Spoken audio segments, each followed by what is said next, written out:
Ils ont tous fait leur mercato idéal sur le Paris Saint-Germain. Aujourd'hui, Soura et moi, on va les classer. C'est parti. Les amis, ne commencez pas une guerre. On fait ça parce qu'on aime rigoler, Soura et moi, tout en rigolade. Tous les youtubeurs qu'on va juger, on les connaît très bien. On a fait des vidéos avec pas mal d'entre eux. Il y en a même, c'est nos amis. Il y en a qui font partie de Paris Central d'ailleurs. Donc, on est en train de rigoler. On va vous analyser tout ça. On va commencer peut-être avec celui de Recoba, qui est chez nous, à Paris Central. Du coup, Reco, il a dépensé 345 millions d'euros et il a vendu pour 55 millions. Ça va. Il a dans ses arrivées du Gvara, du Désiré Doué, du Guimarães, du Bernardo Silva, du Loco, que j'ai bien aimé personnellement, du Yoro, du Thiago Santos. Donc c'est un peu tout ce qu'il y avait. Il y avait pas mal de départs aussi, pour 55 millions d'euros de départ, avec des départs de Danilo, Mukiele, Renato, Soler et Ugarte en prêt avec option d'achat. Soir, est-ce que tu peux nous présenter un autre mercato? Alors, notre mercato, on a eu celui de monsieur Alex de Castro, qui est un peu habitué pour faire les mercatos du Paris Saint-Germain. Donc son 11, c'est Nuno Mendes. La grosse surprise dans ce mercato pour Alex de Castro, c'est Lewy Colwill, le défenseur central de Chelsea, qui est capable aussi de jouer en tant que latéral gauche. Marquinhos, Achraf Hakimi, bien entendu, Donnarumma dans les cages. Au milieu de terrain, Bruno Guimarães. Voilà l'attraction de ce mercato au Paris Saint-Germain, qui risque de ne pas être parisien d'ici cet été. Vitinha, qui a été monté d'un cran par Alex. Et là aussi, une autre surprise, c'est Koop Meiners, le milieu de terrain de l'Atalanta Bergame, auteur d'une très belle saison avec notamment l'Europa League à la clé. On a bien entendu Xavi Simons, Gonzalo Ramos et Ousmane Dembélé, avec 223 millions d'achats, 60 millions de ventes. Les 4 joueurs extra-communautaires qui ont été remplis. Donc on a aussi en backup, on a Barcola en backup de Simons, Colomboigny en backup de Ramos, Asensio en backup de Dembélé, Zaïre Emery en backup de Koop Meiners, Moscardo en backup de Guimarães, Lee et Mayulu en backup de Vitinha, Lucas Hernandez en backup de Nuno Mendes, ça aussi il y aura des choses à dire un peu par rapport à ça, Beraldo et Kimpembe en backup de Lewy Colwill, Danilo Pereira en backup de Marquinhos, et Mukiele et Yoram Zagossi en backup d'Achraf Hakimi, aussi pas mal de choses à dire par rapport à ça. Ok, on a notre ami aussi BR10 qui nous a fait son mercato idéal. Il y a des choses que j'ai bien aimées parce qu'il n'a pas forcément été sur les pistes faciles que tout le monde voyait. Notamment dans son 11, je vois pas de Guimarães, je vois pas de Bernardo Silva. Par contre, il y a des pistes que je trouve un peu invraisemblables. On va parler de tout ça. Par exemple, Rodrigo. Il a dit que c'est quelque chose qu'il kiffe, mais qu'il sait que ça va pas forcément se faire parce que ça paraît très improbable. Il a parlé de la piste de Jong aussi en arrivée. Ouais. Ainsi que Yoro. Je pense qu'on est tous d'accord sur qu'on signe ces trois-là, mais après, il va y avoir des questions de faisabilité, etc. Il y aura du Thiago Santos qui fait venir aussi sur le banc des remplaçants. Retour de Kari et arrivée de Désiré Doué. Il vend pour 99,5 millions et il achète pour 277. Ce qui ferait une balance à moins 77 millions. Donc je pense qu'on est assez raisonnable niveau thune. Ouais, niveau comptable. Ouais, c'est une question importante côté comptable parce qu'il y en a, ils se sont lâchés. Ça va leur coûter des points dans ce classement. Il y en a un qui s'est lâché. Hein. Le plus connu, il s'est lâché, l'immigré parisien. En vrai, son mercato, il peut être un peu cohérent, mais il y a certaines pistes. Il y a un certain président, je pense que tu lui dis ça, il rigole au nez. On a Donnarumma dans les cages, avec 2 backups qui sont Tenas et Lavalée. Pour le coup, c'est parfait. Là, il n'y a rien à dire par rapport à ça. Nuno Mendes, Lenny Yoro en recrue, Marquinhos et Hakimi qui vont former la défense titulaire, Vitinha, Guimarães et Bernardo Silva, bien entendu, qui vont former le milieu de terrain titulaire. Et à la attention en attaque, là, on a fait sauter la banque. Moi, à côté de le dernier mercato qu'on avait fait avec Reco, Dreyas et Basto, j'ai rien fait sauter du tout. On a Gvara, Osimhen et Dembélé. Et donc, en backup de tout ça, on a Asensio, Ramos, Simons et Barcola. Donc là aussi, beaucoup de concurrence. Au milieu de terrain, on a Simons, Fabian Ruiz, Moscardo, Zaïre Emery et Kangin Lee. En backup des défenseurs centraux, on a Beraldo, Hernandez, Kimpembe. Donc là, on a 3 gauchers en backup. Et en backup de Monsieur Hakimi, on a Thiago Santos, pareil, lui aussi très plébiscité. Yoram Zag, mais lui, il a une particularité, c'est qu'il a fait des options et il avait dit qu'en cas de départ de Danilo Pereira, il voudrait faire, mais pour moi c'est un peu impossible, même si c'est le rêve de tous les Parisiens, Ibrahima Konaté. Il veut aussi faire en option Désiré Doué. Et en autre option, on a Bradley Loco et Ryan Aït-Nouri, qui sont deux pistes vraiment très intéressantes pour le PSG, mais qui sont pour le coup des options, on va dire que c'est des bonus, si jamais on a les fonds financiers nécessaires. On termine par Corofoot, petit nouveau sur la scène parisienne.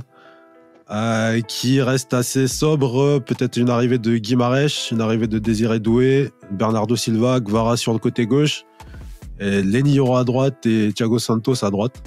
Donc là, on est assez proche de ce que pratiquement tout le monde a fait. Il garde en titulaire, il garde du Randal Kolo Muani, il le garde, il garde du Ruiz. J'ai même l'impression qu'il part avec Ruiz un peu titulaire. En cas de non-arrivée de Guimarães. Donc voilà, c'est un peu le tour des 5 mercato. Place au vote. Qui tu mets 5e déjà? En 5e, je vais mettre Corofoot parce que pour le coup, déjà dans son mercato, esthétiquement par rapport aux autres youtubeurs, on comprend pas forcément qui est titulaire, qui est remplaçant et qui ne vient pas. Certes, il y a des points d'interrogation, mais si une personne tombe mai à mai avec le 11, en fait, on comprend pas forcément. Tu as plus l'impression que c'est une tactique que tu as sur un tableau que réellement de savoir si on va faire un 11. Et après, quand tu rentres un peu en profondeur sur l'équipe et l'effectif en lui-même, et c'est un problème qui va revenir énormément sur beaucoup d'autres youtubeurs, le problème du latéral gauche. On en a beaucoup parlé chez Paris Central. Il est hors de question qu'on continue avec Beraldo en backup de Monsieur Nuno Mendes, tout là pour la simple et bonne raison que son premier match c'était face à Takefusa Kubo. Kubo c'est un très bon ailier droit, mais c'est pas la crème de la crème. Et si face à la crème de la crème tu mets Beraldo, j'ai même pas envie de regarder le match. Donc il faut impérativement penser à une réelle doublure pour Nuno Mendes. Au milieu de terrain, pareil, à part Bruno Guimarães, t'as pas de gros noms au milieu de terrain qui vont être associés. Alors Désiré Doué c'est pas un gros nom. Et si en plus de ça, c'est pour partir encore une fois avec Warren Zaïre-Emery en tant que titulaire, c'est pas forcément la réelle solution. Alors, il a pris Bernardo Silva, mais il a placé Bernardo Silva un peu en tant qu'il est droit. Mais on peut partir du principe qu'il a mis Bernardo Silva au milieu de terrain. Donc, le milieu peut me plaire aussi. L'attaque aussi est assez plaisante. Mais le problème, c'est que avec Dembélé, t'as pas forcément une vraie concurrence. Lee, c'est pas une concurrence. Assesson, c'est pas une concurrence. Et pour moi, Bernardo n'est plus un ailier droit. Donc le 11 est correct, c'est un bon 11. Je pense que si on a cette équipe-là, la saison prochaine, ça peut être bien, même s'il y a des choses à améliorer. Il avait certaines pistes à gauche, des João Neves, des Kimmich, des Lautaro Martinez, qui sont de l'ordre de l'utopie. Donc moi, je le mettrais plus en 5e. Ouais. Bah, je pense que ça risque d'être la seule place où on est d'accord. C'est son premier mercato idéal, donc... on se dit que c'est un peu normal. Il y a des pistes qu'il a dit que je trouvais intéressantes, mais je te rejoins sur le fait que c'était pas assez clair et que du coup je me suis un peu perdu dedans. Et surtout ce qui va du côté de la 5e place, c'est quelque chose qu'il a dit et ça je peux pas pardonner, désolé Coro, on a déjà échangé et tout par DM et tout. Quand t'as dit même 160 millions je mets sur Guevara, les gars non, il y a des limites, genre il y a un montant maximum, 160 millions je vais pas. Toi t'as dit même 160 tu vas, donc je suis obligé de te mettre en 5e parce que déjà cette phrase là t'étais déjà mal parti quand je l'ai entendu. Sinon on va passer à la 4e place. Soura, qui est-ce que tu mets 4e?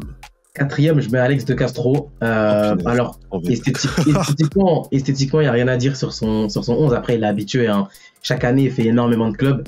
Néanmoins, pour moi, les pistes qui ont été choisies, il y en a 2 qui ne me plaisent pas du tout. Déjà, on va commencer par celle qui est utopique. Lewis Colville, jamais, au grand jamais, il va quitter Chelsea. Alors, il a sorti un argument qui peut être très intéressant. Chelsea doit dégraisser 70 millions avec le fair play financier. Néanmoins,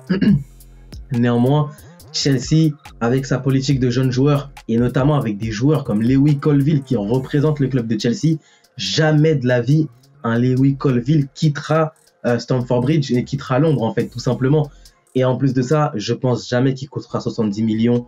Ça va coûter très très cher à Lewy Colwill, d'autant plus qu'ils ont besoin de dégraisser. Mais pour moi, s'il y a un dégraissement, ça ne sera pas Lewy, ça sera un autre joueur. Et la deuxième chose, c'est qu'il a mis Hernandez backup de Nuno Mendes. Même Didier Deschamps a dit que Lucas Hernandez n'est plus un latéral, c'est un central désormais.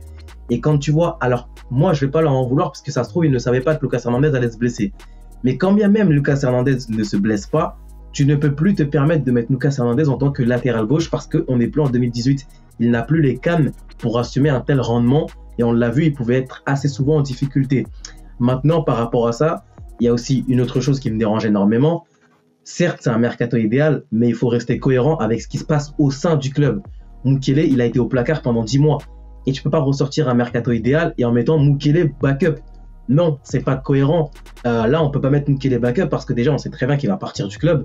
Ça, c'est sûr et certain. Il n'y a même pas de débat, à moins d'un dernier retournement de situation. Mais il va partir du club. Danilo Pereira en backup avec Beraldo et Kimpembe, c'est beaucoup trop léger. Il n'y a même pas de Lenny Yoro. Alors, je peux comprendre son argument qu'il doit rester à Lille 2 saisons de plus. Mais là, non. Il y a des besoins nécessaires en défense et ça ne peut pas se faire. Et la dernière, c'est Coupe Mainers. Moi, j'aime beaucoup Coupe Mainers, même si je ne regarde pas souvent l'Atalanta. Mais là, on doit passer un cap. On doit aller sur le top du top. Et Coupe Mainers, avec tout le respect que j'ai pour lui, c'est pas le top du top. C'est pas le joueur clinquant qui fait claquer des doigts. Guimaraes, pas de souci. Bernardo Silva, pas de souci. Mais pas Coupe Mainers. Et en plus, ses options au milieu de terrain, c'est-à-dire que si tu as des blessés, ton option, c'est Lee. Bon, on va pas ressortir les différents lives où on a parlé de Kangin Lee, mais Lee au milieu de terrain, c'est léger. Donc il y a c'est un effectif qui est cohérent, qui est pas mal, mais qui est beaucoup trop léger si jamais tu as des blessures. En plus, Mendes et Hernandez, double backup, bon, voilà quoi. Et c'est pareil, si tu prends Lewy Colwill, déjà Hernandez, il reviendra en janvier 2025. Deuxièmement, tu as Kimpembe qui revient en septembre, mais on ne sait pas combien de temps il va revenir. Donc ça veut dire que tu as Beraldo, Colwill, Marquinhos et Danilo Pereira. Sur le papier, c'est correct, mais en termes de niveau, c'est pas terrible et il va encore falloir trouver des automatismes avec certains joueurs. Donc pour moi, je le mettrais quatrième. Bon, je commence à m'apercevoir que je crois qu'on va avoir le même classement. On n'aurait peut-être pas dû être les deux qui doivent faire, ces classements parce que ça va être la même chose. Bon, Alex, t'as vu, on a déjà fait des vidéos ensemble, on s'aime bien, etc. Mais je pense que le fait que tu sois plus généraliste et moins focalisé sur le PSG comme les autres, bah, ça t'a coûté quelques points parce que, comme il a dit Soura, Mukiele, vers la sortie, on est tous d'accord. Colwill ne va pas quitter la première ligue pour le Paris Saint-Germain. Et historiquement, si on parle du Paris Saint-Germain, en général, les transferts de première ligue, ça se passe pas vraiment bien, à part Di Maria qu'on a relancé.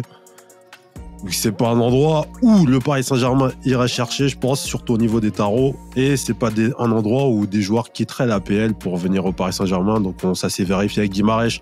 Je pense que ça se vérifiera aussi avec Colwill. Et concernant le milieu de l'Atalanta, moi j'ai peur d'une histoire de joueur de système. C'est-à-dire que pas mal de joueurs qui jouent très très bien à l'Atalanta et qui arrivaient dans notre système au Paris Saint-Germain, ça ne soit pas la même chose. Donc compter sur lui en tant que numéro 1 du titulaire à ce poste, je ne suis pas trop d'accord. Donc pour tout ça, je vais également te placer numéro 4, mon cher Alex. Et on va enchaîner sur ton numéro 3, Soura. Numéro 3, c'est la star un peu de Paris Central dans les vidéos. C'est l'immigré parisien. Le 11 est bon. Franchement, moi, j'aime beaucoup son 11, ce qu'il a proposé, même ses idées d'options. Mais néanmoins, on part du principe que les options ne seront pas faites ou sont vraiment la cerise sur le gâteau. Et moi, si j'enlève les options, il y a un problème. Nuno Mendes n'a pas de backup. Et c'est le seul qui n'a pas de backup sur tout le 11 entier. Ça veut dire que s'il se blesse, tu pars avec Beraldo ou Lucas Hernandez. Et ça, c'est vraiment le problème qu'ont beaucoup de 11, c'est qu'ils ne pensent pas à mettre un backup à Nuno Mendes, alors que c'est crucial. Si Nuno Mendes se blesse ou n'est pas au rendez-vous, on est dans la merde. Et ça, on l'a vu déjà par 2 fois, Lamine Yamal et Monsieur Jadon Sancho. Donc, On n'a pas demandé à des ailiers du style de Messi pour laver les fesses à Nuno Mendes. Donc il nous faut une vraie concurrence. Alors il a pris des concurrents intéressants, Ait Nouri et Brad Del Loco, mais je ne les compte pas parce que c'est des options. Maintenant, sur la charnière, il n'y a rien à dire. Il a pris Yoro, Beraldo, Hernandez, Kimpembe, Marquinhos. Là aussi, il y a beaucoup de gauchers, mais on part du principe que c'est pas très grave. À droite, Hakimi, Santos et Yoram Zag, là aussi, aucun problème. Vitinha, Moscardo, c'est risqué, mais pourquoi pas. Et notamment, lui, ce qu'il a fait de bien, et il a raison, Vitinha, la saison prochaine, doit rester 6. Il ne doit en aucun cas monter d'un cran. Moi, je le préfère en 6. Guimarães, Bernardo Silva, là aussi, il n'y a rien à dire. Xavi Simons, Ruiz, Zaïre Emery, Eli en backup, parfait. Là aussi, il n'y a rien à dire. Dembélé, Asensio, là aussi, c'est une bonne chose. Mais là, je crois que là, il y a un problème. Il y a un braquage dans GTA V, le dernier, le braquage de l'Union Depository où tu prends 400 millions de dollars. Et ben là, en fait, je pense qu'il a utilisé ces 400 millions pour faire Gvara. Il n'y a pas de souci Gvara. Mais plus Osimhen, déjà que quand on fait 2 joueurs à Lille, on commence à se poser des questions de est-ce que vraiment Olivier Létang va dire oui? Mais faire 2 joueurs aussi importants de Naples, jamais, au grand jamais, De Laurentiis dit oui et ouvre la porte à un départ de 2 joueurs aussi importants pour son effectif et à un prix qui va être énorme. Déjà, Osimhen, il a une clause monstrueuse à hauteur de 120 millions d'euros. Gvara, ça va pas coûter, ça va être archi cher aussi. C'est au minimum, au bas mot, 100 millions d'euros. Donc, tu mets quasiment 250 millions d'euros sur 2 joueurs, plus Bernardo Silva, plus Lenny Yoro qui va coûter cher, plus Bruno Guimarães que tu vas pouvoir payer en plusieurs fois si tu fais sa clause, plus Thiago Santos. Apparemment, c'est pas trop cher Thiago Santos, mais là, c'est impossible. Et pour moi, c'est rédhibitoire de faire une telle attaque. D'autant plus qu'on a fait une vidéo sur Osimhen. Osimhen, c'est pas du tout une bonne idée pour moi. C'est un attaquant qui n'est pas forcément dans les plans de Luis Enrique. Il a vendu Kolo Muani, pas de souci, tu as vendu Kolo Muani, mais si c'est pour vendre Kolo Muani, il n'y a que 2 meufs pour moi qui rentrent dans les cases, peut-être 3, c'est Sesko, Isaac et Vlahovic. C'est pas Osimhen. Et ça, pour moi, c'est pas forcément la vraie bonne idée. Il avait aussi pensé à une autre piste qui, pour moi, est encore plus mauvaise, c'est Gyökeres du Sporting Portugal. Déjà, de 1, on ne sait pas c'est quoi son niveau en Europe, top européen. Et de 2, il a une clause à 100 millions. Et moi, je ne mettrai pas 100 millions sur un joueur qui a fait une bonne saison au Portugal. Pas grand-chose à rajouter. Tu as absolument tout dit. Yanis, frérot, je sais pas t'as braqué qui, mais non, Osimhen plus Gvara déjà, c'est une très grosse somme. C'est une très grosse somme. Et comme il a dit, Soura, jamais Naples va accepter. Et au-delà de ça, après, tu peux voir sur Guimarães à 130 millions. Bon, même si au final, ça coûte 38 millions par an, plus la clause de Silva. Pour moi, le mercato, il était très bon. Quand je l'ai regardé, je me suis dit ça va être un des tops. Mais après, quand j'ai fait le calcul et j'ai regardé ce qu'on a dépensé, j'ai dit en fait, j'aime grave cette équipe, mais c'est impossible. Et du fait que ça soit impossible, du coup, on va devoir passer sur les numéros 2 et 1 qui ont fait des mercatos un peu plus possibles. Et peut-être qu'on va arriver à un endroit où on est en désaccord. Peut-être. Tu as l'air d'être pas d'accord. Soura, c'est qui ton numéro 2? Mon numéro 2, en vrai de vrai, mon numéro 2, ça va quand même être BR10. Pour la simple et bonne raison que là aussi, en fait, il n'y a pas de backup pour Nuno Mendes. Et pour moi, c'est rédhibitoire de ne pas penser à un backup. Il a conservé Skriniar, et ça, j'aime bien, parce que ça nous permet aussi d'avoir 3 défenseurs centraux droitiers. Donc, dans une défense à 2, ça posera pas forcément de problème. Il a fait Lenny Yoro, très bon choix. Il a fait Frenkie de Jong, un bon choix, parce que je ne sais toujours pas ce qu'il vaut réellement. C'est un très bon joueur, hein, mais bon, au FC Barcelone, quand il s'agit d'avoir un plafond au-dessus du lot, eh ben, il s'est fait éliminer face au Paris Saint-Germain, mon pote. Donc voilà, c'est ça le problème pour monsieur Frenkie de Jong.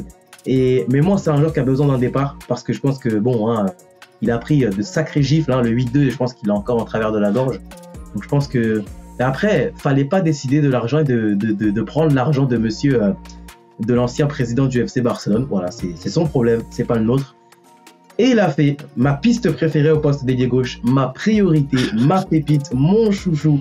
Et pour ceux qui pensent que c'est pas cohérent, détrompez-vous, c'est plus cohérent, plus possible que vous ne le pensez, avec une condition. Voilà, c'est possible sous une condition. c'est Monsieur Rodrigo. C'est la samba, c'est le football du Brésil. C'est le génie.